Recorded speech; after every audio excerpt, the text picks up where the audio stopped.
Bonjour à tous, c'est Billy, bienvenue sur ce nouveau tuto System.io où je vous accompagne pour optimiser vos emails avec System.io. Aujourd'hui, on va voir comment configurer les enregistrements d'IMARC, d'IKIM et SPF pour améliorer la délivrabilité et la sécurité de vos emails. Pensez à regarder les liens dans la description. Si vous n'avez pas encore de compte System.io, vous pouvez créer un compte gratuitement en cliquant sur le lien dans la description. Je vous ai également mis le lien vers la vidéo pour créer une adresse mail personnalisée si ce n'est pas déjà fait. Également, vous retrouverez dans la description les liens vers les différentes pages d'aide spécifiques de Google. Pour commencer, voici ce qu'il vous faut. Il vous faut une adresse email liée à un nom de domaine personnalisé. Je vous rappelle que si ce n'est pas déjà le cas, vous ne l'avez pas encore créé, je vous ai mis dans la description un lien vers un tutoriel où je vous montre pas à pas comment créer votre adresse mail professionnelle avec Gmail. Et il vous faut un accès à la zone DNS de votre hébergeur. Ça veut dire qu'il vous faut un nom de domaine hébergé chez un hébergeur tel que OVH, Namecheap, GoDaddy. À l'intérieur de cet hébergeur, dans la zone DNS, nous allons ajouter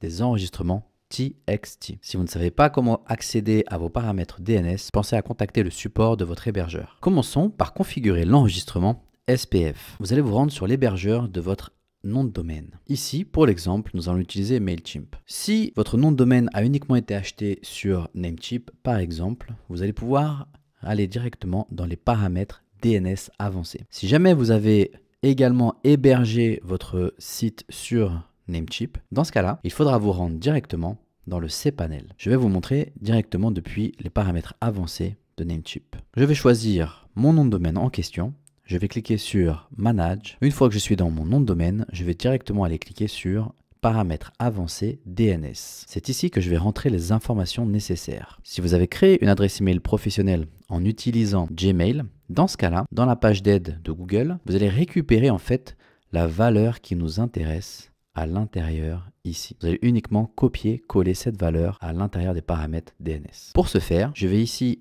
aller créer un nouvel enregistrement. Je vais chercher un enregistrement TXT. Pour le nom, je peux tout simplement laisser un arrobas. Et cette valeur que j'ai récupérée ici, je vais vous la mettre directement en description pour la copier-coller. Attention de ne pas récupérer la virgule. Je fais copier et je viens ici rajouter dans la valeur la ligne qui m'a été fournie directement par Google. Une fois que c'est bon, je peux cliquer sur valider. Pour votre information personnelle, je vous invite également à lire la page d'explication de Google. Pour la deuxième étape, il s'agit maintenant d'aller créer un enregistrement d'IKIM. Je vous ai mis également la page d'aide de Google où vous allez récupérer toutes les informations nécessaires. Attention, cette manipulation que je suis en train de vous montrer est valable si vous avez créé votre adresse email professionnelle directement avec Gmail. Je vous ai mis un tutoriel dans la description où je vous montre pas à pas comment créer une adresse email professionnelle directement grâce à Gmail. Pour pouvoir créer l'enregistrement d'IKIM, nous avons besoin de pouvoir récupérer une clé d'IKIM qui va nous être fournie directement par Google lorsque vous avez créé votre adresse mail professionnelle dans Gmail. Encore une fois, il y a un tutoriel complet pas à pas qui vous montre comment créer votre adresse mail professionnelle dans Google. Et une fois que vous aurez créé votre adresse mail professionnelle, vous aurez accès à la console admin. Une fois que je suis dans ma console admin, je vais aller directement dans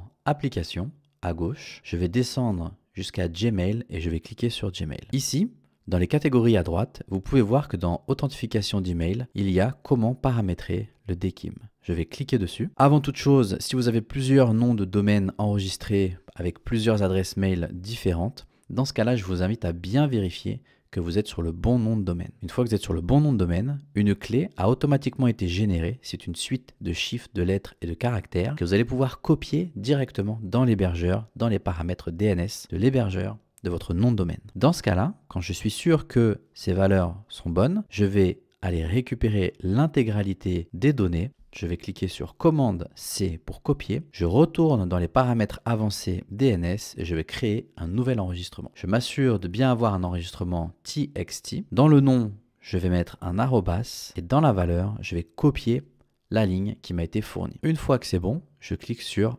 valider. Une fois que c'est validé, je retourne dans la console admin pour tout simplement cliquer sur démarrer. Ici, ce sera écrit démarrer l'authentification. Il nous indique ici qu'un délai allant jusqu'à 48 heures peut être nécessaire pour que les changements ou les enregistrements puissent se propager correctement. Enfin, la dernière phase est d'aller enregistrer les enregistrements d'IMARC. Pour ce faire, je vous ai mis le tutoriel et la page d'aide Google dans la description. Important, Google ici nous spécifie qu'il faut d'abord avoir activé le SPF et les enregistrements DKIM, ce que nous venons de faire, et attendre un minimum de 48 heures, indiqué juste ici, pour pouvoir configurer correctement les enregistrements d'Imark. Une fois que vous avez patienté ce délai et que vous êtes prêt à faire votre enregistrement, vous allez faire la manière suivante. Ici, au niveau de l'étape 5 du manuel donné par Google, il vous donne un exemple de l'enregistrement à rajouter dans les paramètres DNS de votre nom de domaine. Si je retourne ici dans les paramètres DNS, je vais également aller créer un enregistrement TXT. Donc je vais cliquer sur créer un nouvel enregistrement. Je vais aller chercher l'enregistrement TXT. Au niveau du nom, je vais venir rajouter underscore DMark. Et pour la valeur que je vais rajouter ici, j'ai un exemple qui m'est fourni par Google. Vous pouvez recopier l'exemple. Sinon, je vais vous expliquer quel type d'exemple est-ce que vous pouvez mettre. Lorsque vous allez ici sur définition et valeur des balises d'enregistrement, très honnêtement, ça peut paraître compliqué, mais faites au plus simple. Vous n'avez pas besoin de vous casser la tête avec tout ça. Je vais vous montrer. La seule chose qui est important à avoir, c'est ça. Vous pouvez copier V égale DMark1, point virgule, etc. jusqu'à Rua, mail to, les deux points.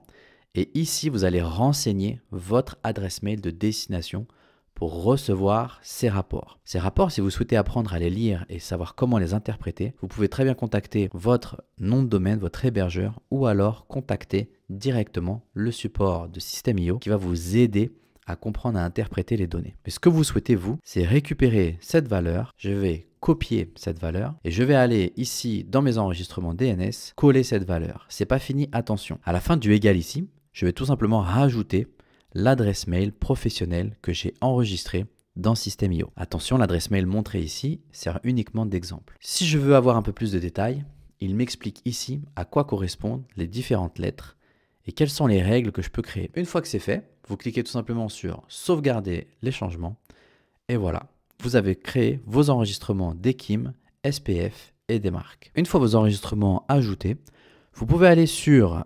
mxtoolbox.com pour vérifier que tout est bien configuré. Vous allez simplement rentrer votre nom de domaine et vérifier l'authentification. Quelques points essentiels à retenir. L'enregistrement SPF limite les risques de spam en définissant qui peut envoyer des emails pour votre domaine. Les clés DKIM garantissent l'authenticité de vos emails. Et DMark vous aide à surveiller et à renforcer vos politiques de sécurité d'email. Vous savez maintenant comment configurer les enregistrements SPF, DKIM et DMark pour sécuriser et authentifier vos emails. Pensez à liker cette vidéo, vous abonner à la chaîne et activer la cloche pour nos prochains tutos. Tous les liens utiles sont dans la description et si vous avez le moindre doute, n'hésitez pas à contacter le support de System.io et de votre hébergeur. Alors passez à l'action dès aujourd'hui.